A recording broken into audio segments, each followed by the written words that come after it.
मला चांगलंच ठाऊक आहे की तिला माझी अजिबात पर्वा नाहीये, पण मी मात्र सतत तिचाच विचार करतोय. या लंडन शहरात कितीतरी मुली आहेत आणि मी सुद्धा रूपानं देखणं आहे, पण मनानं मी फारच हळवा आहे. मी माझ्या मनावर ताबा नाही ठेवू शकत. किती वेळा ठरवून टाकतो यापुढे तिला भेटणं बंद, तिच्याशी बोलणं बंद. ती समोर आली तर सरळ मान फिरवून दुसरीकडे पाहायचं. त्यातून जर ती तिच्या मर्जीने मला भेटायला आलीच तर तिला निक्षून सांगायचं की तू निघून जा. जर माझ्यावर तुझं खरंच प्रेम नसेल तर काय येतेस मला भेटायला? तुझे तर बरेच आशिक असतील. मी तुझा मनापासून तिरस्कार करतो.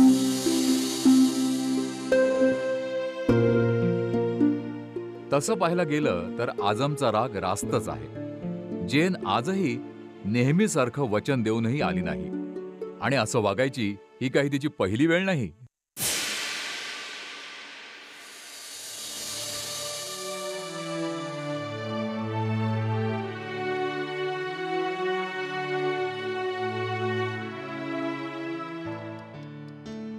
शनिवारी संध्याकाळी 7:30 वाजता मी तुझ्या घरी येईन डार्लिंग. 6 वाजेपर्यंत ऑफिसचं काम संपेल, त्यानंतर घरी जाईन आणि मग 7:30 वाजेपर्यंत तुझ्या भेटीला येईन. Okay darling? एवढं सतवल्यावर आता आलीस जेन? मिस्टर अझाम, तुमच्याशी कुणाला तरी फोनवरून बोलायचंय.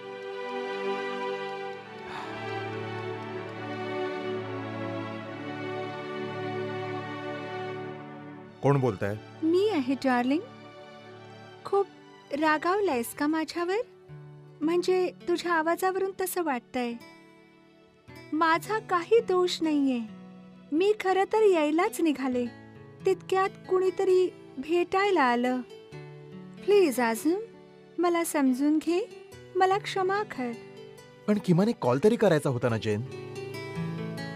आणि अजूनही उशीर झालेला नाहीये जेन. आताही आलीस तर काही वेळ आपण एकत्र घालवू शकतो. नाही डार्लिंग, खरंच खूप उशीर झालाय. मला सकाळी 7 पर्यंत उठावंच लागतं. पण उद्या तर रविवार आहे. उद्या तुला ऑफिसलाही जायचं नाहीये. हां, पण रविवारच्या दिवशी फातिमा उशिरा येते आणि मला घरच्या सगळ्या कामात आईची मदत करावी लागते. माझ्यावर विश्वास ठेव. मी कारण सांगत नाहीये, मी खरंच सांगते. तुला माहिती आहे ना की माझं तुझ्यावर किती प्रेम आहे ते?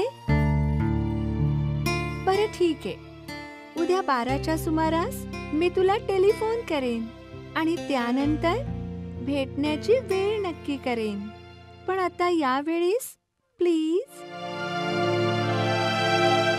माझ्याशी फोनवर बोलायला हिच्याकडे वेळ आहे आणि काय तर उद्या लवकर उठून आईला मदत करायची आहे. खोटं, सगळं खोटं. सरळ का नाही सांगत की कुणाबरोबर तरी फिरायला जायचं म्हणून? ठीक आहे जेन, मी उद्या 12 वाजता तुझ्या टेलिफोनची वाट पाहिन. Good night darling.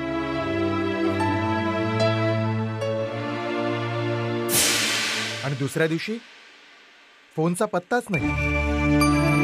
मी अख्खा दिवस तिच्या टेलिफोनची वाट पाहण्यात घालवला. खरंच नशीबवान म्हटले पाहिजे जे लोक भावनांच्या खेळांना बळी पडत नाहीत. त्यामुळे त्यांचं अभ्यासातही नीट लक्ष लागतं. हे आहेत मिस्टर आरिफ. नाही, माफ करा. अहो, हे जनाब श्रीमंत आरिफ साहेब, हिंदुस्थानातल्या खानदानी घराण्यातले. कलेक्टर होऊन प्रतिष्ठित घराण्यात नाव कमावण्याचं स्वप्न बघणारे मिस्टर आरिफ हिंदुस्थानात ICSच्या परीक्षेत नापास झाल्यावर यांच्या वडिलांनी आपलं मत दिलं, हा देश यांचा नाही, या देशात हुशार माणसांची कदर होणे नाही. मग आरिफची रवानगी इंग्लंडला करण्यात आली. गेली 2 वर्ष श्रीमान आरिफ परीक्षेची झटून तयारी करतायत. आरिफ साहब, या आहेत करीमा बेगम.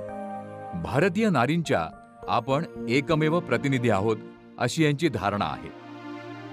यांच्यासारख्या स्त्रियांमुळेच भारतीय नारीची जगभर प्रतिष्ठा आहे असा करीमा बेगमचा दावा आहे. बोला, कसे आहात तुम्ही? असता तरी कुठे? 2 महिन्यांपूर्वी नईमच्या घरी भेट झाली होती.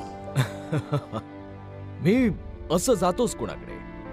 एकतर मला वेळ फुकट घालवायला अजिबात आवडत नाही, आणि दुसरं म्हणजे मी ज्यांना भेटावं असे कितीसे लोक आहेत तिथे. वेल, नईमकडे मी जात असतो अधूनमधून.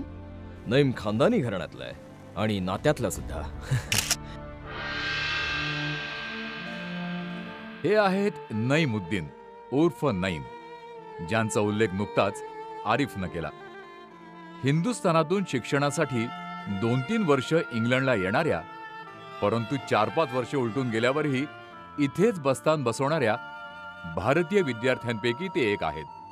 हो, नईम म्हणजे इथं राहून आपल्या पालकांवर आर्थिक भार टाकावा म्हणून ते इथं नसतात, किंवा परीक्षेत ते पास होणार नाहीत म्हणूनही नव्हे, तर त्यांना इथं येऊन सुख आणि आळशी जीवन जगण्याची सवयच जडून गेली म्हणून.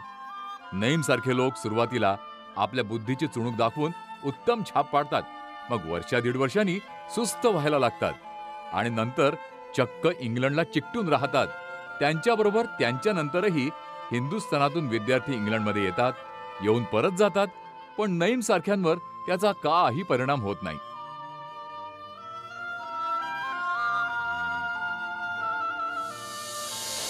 यांच्या घरी एक क्लब आहे. नित्यनेमाने मित्रमंडळी जमतात, कधी यांच्यावर टीका करतात आणि वर अडचणीला यांच्याचकडे मदतही मागून मोकळे होतात. तर तेच मी म्हणतो. नईम, तुमचा थिसिस तर आता पूर्ण होत आला असेल ना? हो ना, 5वा चॅप्टर लिहितोय. 2 आठवड्यात होईल लिहून, मग आणखी एक लिहून होईल. मला वाटतं साधारण महिना लागेल त्याला. Excuse me. हॅलो, कसे आहात तुम्ही? आपण त्या बाजूला हो, या ना. 6 महिन्यांपूर्वीही मी नईमला हाच प्रश्न विचारला होता, आणि तेव्हाही त्यानं हेच उत्तर दिलं होतं. काहीही म्हणा, पण नईम खरंच शानदार आहे. नक्कीच, आणि दयाळू सुद्धा. कधी कुणालाही कसली गरज लागली, भले 1-2 वेळा नकार देईल, पण नंतर आपला आळस बाजूला झटकून मदतीला धावत सुटेल. आणि नईमच्या या स्वभावाचा फायदा तसंच गैरफायदा त्या लोकांनी घेतला ते त्याचे मित्रच नव्हते. म्हणजे कधी कुणाला पैशांची गरज भासलीच तर तो तडक नईमकडे पैसे मागायला जायचा. आणि जर कोणाला फुकटची पार्टी झोडावीशी वाटली तर तो अगदी जेवणाची वेळ गाठून नईमकडे हजर व्हायचा. जर कुणाकडे वाचायला एखादं नवीन पुस्तक नसेलच तर तो बिनधास्तपणे नईमच्या घरी यायचा आणि त्याच्याकडची पुस्तकं उचलून न्यायचा. आणि जर एखाद्याचा प्रेमभंग झाला असेल तर तो सांत्वन करून घेण्यासाठी नईमचा खांदा शोधायचा. आणि नईम नेहमी आधी म्हणतो, माझ्याकडे पैसे नाही आहेत, वेळ नाही आहे, माझा अभ्यास राहिलाय. आणि हे सगळ्यांनाच माहिती आहे की 5 मिनिटांच्या मिनतवारीनंतर नईमचा खिसा रिकामा करता येतो. आणि नईमला त्याच्या आराम खुर्चीतून, जिच्यावरती तो सकाळ संध्याकाळ त्याचा गाऊन घालून नॉवेल वाचण्यासाठी बसतो, कुणीही उठवू शकतो. वेल, आपण काय घेणार अजून? फक्त चहा. Okay, waiter, 1 more tea. या. हे तर हिंदुस्थानी पकोडे आणि कढीचा चाहता आहे मी. म्हणूनच मी इंडियन स्टुडंट्स असोसिएशन मध्ये बऱ्याच येतो. नाहीतर मग इथे येऊन सुद्धा रिकामं टेबल शोधावं लागतं, जे क्वचितच मिळतं. नाहीतर मग ज्यावर योग्य दर्जाचे तमीजदार लोक बसलेले आहेत. कधी कधी तर अशा बदतमीज आणि जाहीर लोकांशी सामना होतो की जीवच घुसमटतो.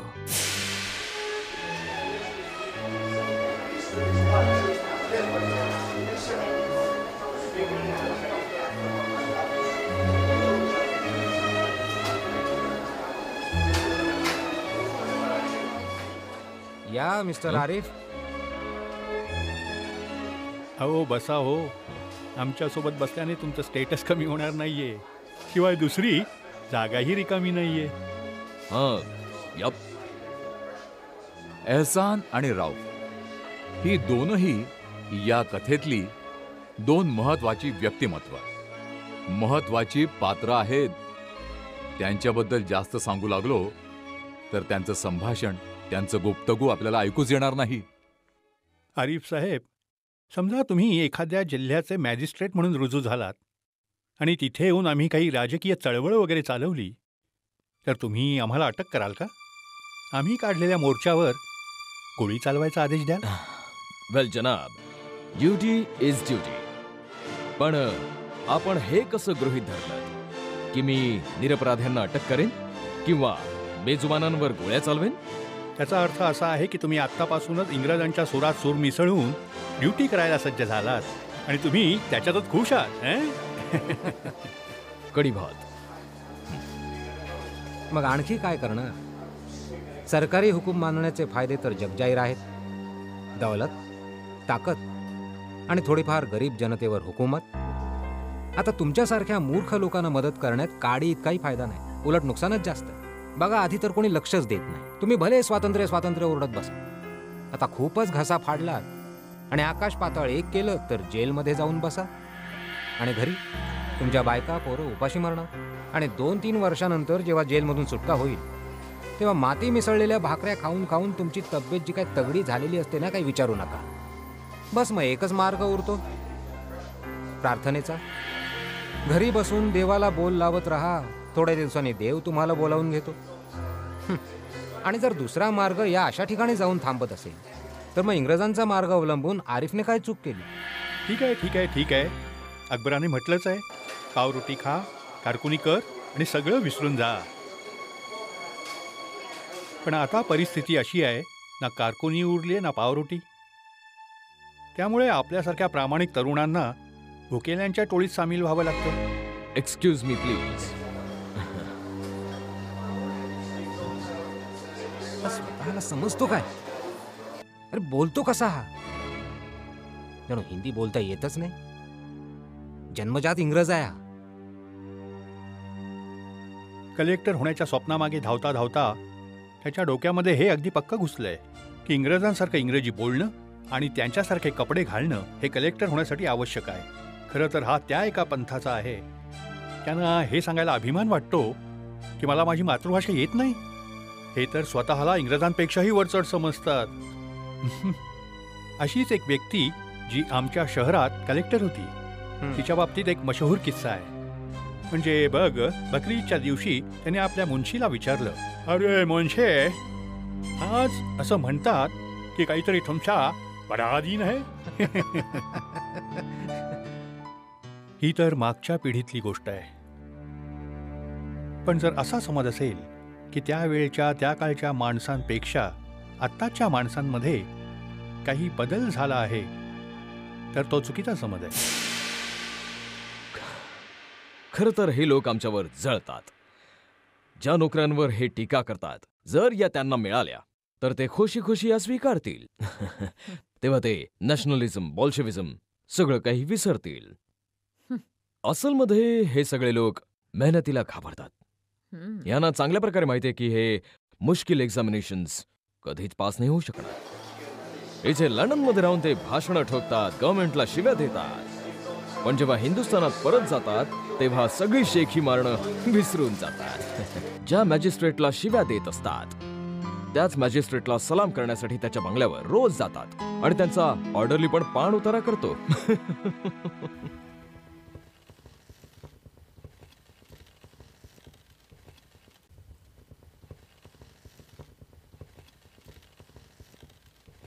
हा, या आत या.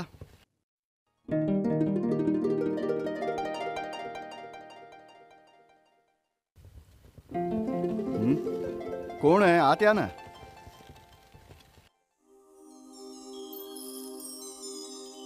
एक्सक्यूज मी, हे मिस्टर नाईमचंच घर आहे ना? हो, मीच नईम आहे. या आत या.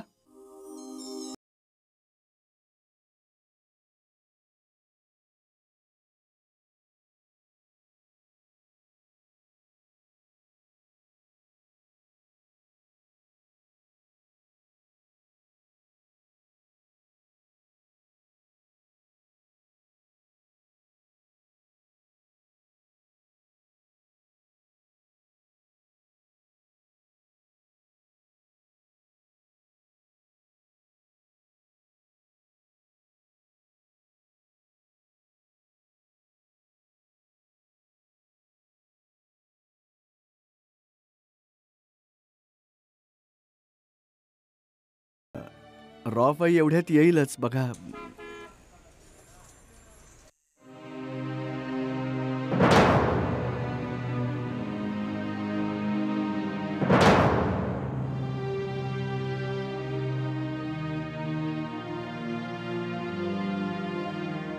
हे इंग्रजी वृत्तपत्र हिंदुस्थानातल्या बातम्यांचा किती तुच्छपणे उल्लेख करतात.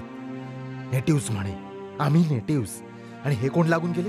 अरे आझम, इथे कसा? जेनची अपॉइंटमेंट होती. तिने तर वेळ 6ची दिली होती. आता 6:20 झाली आहेत आणि ती अजूनही आली नाही. नेहमीच आहे. अरे यार, हे पण काय वैतागण्याचं कारण आहे का की वचन दिल्याप्रमाणे कोणी भेटायला आलं नाही म्हणून? ती सुद्धा एक मुलगी.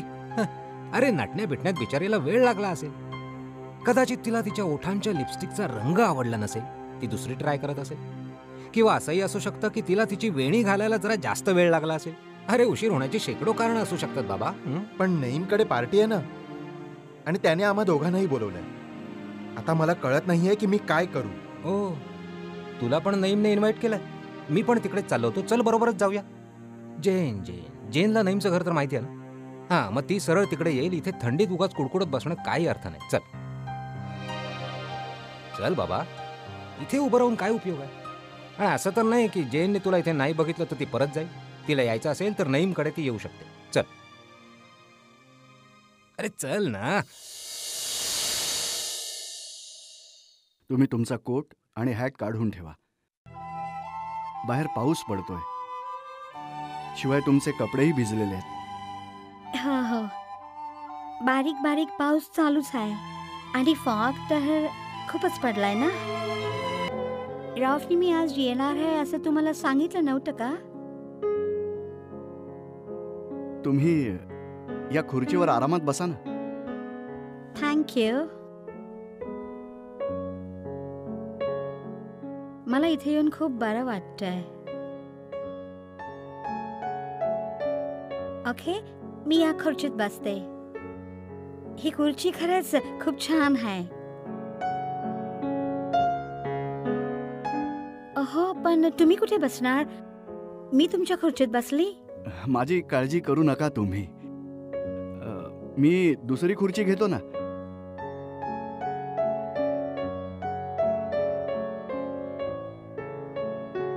तुम्ही सुद्धा रॉफ सारखा लॉचं स्टडी करता?